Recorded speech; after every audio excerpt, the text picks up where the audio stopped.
ತಿಪಟೂರು ನಗರಕ್ಕೆ ಕುಡಿಯುವ ನೀರು ಸರಬರಾಜು ಆಗುವುದು ಈಚನೂರು ಕೆರೆಯಿಂದ. ಆದರೆ ಕೆಲವು ಮಾಧ್ಯಮಗಳಲ್ಲಿ ಜನರು ಕುಡಿಯುವ ನೀರಿಗೆ ನಗರದ ಚರಂಡಿ ಮತ್ತು ಯುಜಿಡಿ ನೀರು ಸೇರುತ್ತಿದೆ ಎಂದು ಮಾಧ್ಯಮಗಳಲ್ಲಿ ಬಿತ್ತರವಾಗಿತ್ತು. ವಿವಾದದ ಬೆನ್ನಲ್ಲೇ ಈಚನೂರು ಕೆರೆಗೆ ಶಾಸಕ ಷಡಾಕ್ಷರಿ, ನಗರಸಭೆ ಅಧ್ಯಕ್ಷೆ ಯಮುನಾ ಧರಣೇಶ್, ನಗರಸಭೆ ಆಯುಕ್ತ ವಿಶ್ವೇಶ್ವರಯ್ಯ ಬದರಗಡೆ ಹಾಗೂ ನಗರಸಭೆ ಸದಸ್ಯರುಗಳೊಂದಿಗೆ ಈಚನೂರು ಕೆರೆಗೆ ಭೇಟಿ ನೀಡಿ ಪರಿಶೀಲಿಸಿದರು. ನಂತರ ಮಾತನಾಡಿದ ಶಾಸಕ ಷಡಾಕ್ಷರಿ ಅವರು, ನಾವು ಇಂದು ಸ್ಥಳ ಪರಿಶೀಲನೆ ಮಾಡಿದಾಗ ಇಲ್ಲಿ ಯುಜಿಡಿ ನೀರು ಕೆರೆಗೆ ನೇರವಾಗಿ ಸೇರುತ್ತಿಲ್ಲ.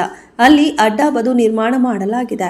ಅತಿವೃಷ್ಟಿ ಮತ್ತು ಪ್ರಕೃತಿ ವಿಕೋಪವಾದಾಗ ಇಂತಹ ಸಣ್ಣ ಪುಟ್ಟ ಸಮಸ್ಯೆಗಳು ಸರ್ವೇ ಸಾಮಾನ್ಯ. ಆದ್ದರಿಂದಲೇ ಮಳೆಗಾಲದಲ್ಲಿ ಇಂತಹ ಸಣ್ಣ ಪುಟ್ಟ ಘಟನೆಗಳು ನಡೆದಿರಬಹುದು. ನಾವು ಇಂದಿನಿಂದಲೇ ಇದಕ್ಕೆ ಎಲ್ಲಾ ರೀತಿಯ ಕ್ರಮಗಳನ್ನು ಕೈಗೊಳ್ಳುತ್ತಿದ್ದೇವೆ ಎಂದರು. ನಂತರ ನಗರಸಭೆ ಅಧ್ಯಕ್ಷೆ ಯಮುನಾ ಧರಣೇಶ್ ಮಾತನಾಡಿ, ನಾವು ಇಂದು ಶಾಸಕರ ಜೊತೆ ಈಚನೂರು ಕೆರೆಯ ಸ್ಥಳ ಪರಿಶೀಲನೆ ಮಾಡಿದ್ದು, ಅಲ್ಲಿ ಕುಡಿಯುವ ನೀರಿಗೆ ಯಾವುದೇ ಚರಂಡಿ ನೀರು ಮಿಶ್ರಣವಾಗುತ್ತಿಲ್ಲ. ತಿಪಟೂರಿನ ಜನತೆಗೆ ನನ್ನ ಮನವಿ, ಯಾರೂ ಕೂಡ ಆತಂಕ ಪಡುವ ಅವಶ್ಯಕತೆ ಇಲ್ಲ. ಯಾವುದೇ ಕಾರಣಕ್ಕೂ ಚರಂಡಿ ನೀರು ಕುಡಿಯುವ ನೀರಿಗೆ ಮಿಶ್ರಣವಾಗುತ್ತಿಲ್ಲ. ನಾವುಗಳು ಚರಂಡಿ ನೀರನ್ನ ಬೇರೆ ಕಡೆಗೆ ಹೋಗಲು ವ್ಯವಸ್ಥೆ ಮಾಡಿದ್ದೇವೆ. ದಯವಿಟ್ಟು ಸಹಕರಿಸಿ ಎಂದು ಮಾಧ್ಯಮದವರಿಗೆ ಮಾಹಿತಿ ನೀಡಿದರು. ಈಗ ಸಾರ್ವಜನಿಕರಿಂದ ದೂರು ಅನ್ನೋದಕ್ಕಿಂತ ಮಾಧ್ಯಮದವರಿಂದ ದೂರು ಹೆಚ್ಚಾಗಿ ಬಂದಿತ್ತು. ನಾನು ಅದಕ್ಕೆ ಪ್ರತಿಕ್ರಿಯೆಯನ್ನು ವ್ಯಕ್ತಪಡಿಸಿದ್ದೆ.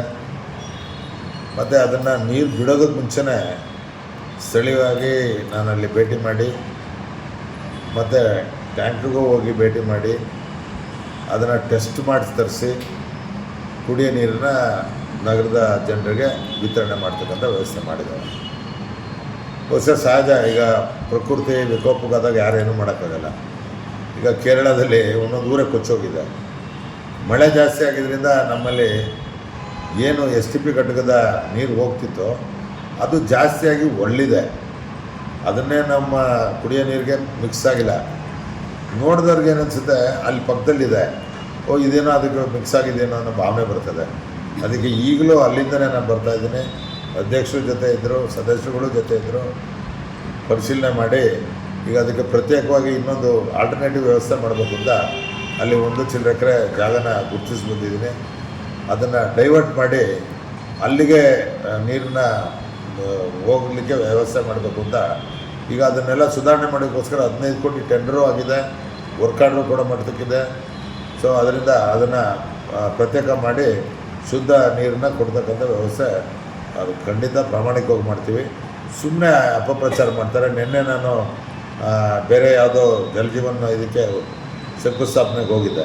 ಅವಾಗ ಊರಿನ ಜನರಿಗೆ ಕೇಳಿದೆ, ನಾವೇನು ಹೇಳಿಲ್ಲ, ಎಲ್ಲ ಬಂದರೆ ಯಾರು ನೋಡ್ಕೊಂಬರ್ತಾರೆ, ಮಾಧ್ಯಮದಲ್ಲಿ ಬರ್ತಾರೆ, ಅಲ್ಲೇನು ಒಳಗಡೆ ಯಾವುದೋ ನೀರು ಹರಿದಿಲ್ಲ ಅಂತಕ್ಕಂಥದ್ದು ಹೇಳಿದರು. ಬಹುಶಃ ಪಕ್ಕದೂರವರು ಅಥವಾ ಇನ್ನೊಂದೂರವರು ಹೇಳಿರ್ಬೋದೇನೋ. ಅವ್ರು ಹೇಳಿ ಬಿಡಲಿ, ನಂದು ಜವಾಬ್ದಾರಿ ಇದೆ, ನಗರಸಭೆದು ಜವಾಬ್ದಾರಿ ಇದೆ, ಅಧ್ಯಕ್ಷರದ್ದು ಜವಾಬ್ದಾರಿ ಇದೆ. ಅದಕ್ಕೋಸ್ಕರ ಇವತ್ತು ಸ್ಥಳ ಪರಿಶೀಲನೆ ಮಾಡಿ ಮಾಧ್ಯಮದವ್ರಿಗೂ ಹೇಳಿದರು. ಅವರು ನೀವು ಬಂದಿರಲಿಲ್ಲ, ನೀವು ಬಂದಿದ್ದೀರಿ. ಈಗ ಅದ್ರ ಬಗ್ಗೆ ನಾನು ಏನಿದೆ ಅಂತಕ್ಕಂಥ ವಸ್ತುಸ್ಥಿತಿನ ವ್ಯಕ್ತಪಡಿಸ್ತಾ ಇದ್ದೀನಿ. ಯಾವುದೇ ಕಾರಣದಿಂದ ಕುಲಸಿತ ನೀರನ್ನ ಹೋಗ್ದಂಗೆ ಮಾಡಿ ಶುದ್ಧ ನೀರನ್ನ ಕೊಡ್ತಕ್ಕಂಥ ವ್ಯವಸ್ಥೆನ ಮಾಡ್ತೇವೆ. ನಾನು ಹಾಗೂ ಹಿರಿಯ ಸದಸ್ಯರುಗಳು ಈಚನೂರು ಕೆರೆಗೆ ಹೋಗಿದ್ವಿ. ಈ ದಿನ ನಾನು MLA ಸರ್ ಜೊತೆನೂ ಕೂಡ ಹೋಗಿದ್ದೀನಿ. ಅಲ್ಲಿ ಯಾವುದೇ ರೀತಿ ಇದು ಕಾಲುವೆ ನೀರಾಗಿರ್ಬೋದು, ಅದು ಕುಡಿಯುವ ನೀರು ಜೊತೆ ಮಿಕ್ಸ್ ಆಗ್ತಿಲ್ಲ ನೋಡ್ಕೊಂಡು ಬಂದಿದ್ದೀವಿ. ಅದಕ್ಕೆ ಈಗ ನಾವು ಕ್ರಮ ಕೈಗೊಂಡಿದ್ದೀವಿ. ಈಗ ಟೆಂಪ್ರವರಿ ಪರ್ಪಸ್ಗೆ ಆ ನೀರನ್ನು ನಾವು ಬೇರೆ ಕಡೆ ಡೈವರ್ಟ್ ಮಾಡುವಂಥ ವ್ಯವಸ್ಥೆಯನ್ನು ಮಾಡ್ತಾಯಿದ್ದೀವಿ. ಯಾವುದೇ ನೀರು, ನಾನು ತಿಪಟೂರಿನ ಜನತೆಗೆ ಹೇಳೋದಿಷ್ಟೇ, ಯಾವುದೇ ಕಲುಷಿತ ನೀರು ನಮ್ಮ ಕುಡಿಯುವ ನೀರಿಗೆ ಮಿಕ್ಸ್ ಆಗ್ತಿಲ್ಲ, ಆಗದಂತೆ ನಾವು ಕ್ರಮ ಕೈಗೊಳ್ತೀವಿ ಅಂತ ನಾನು ಹೇಳ್ತಾ ಇದ್ದೀನಿ.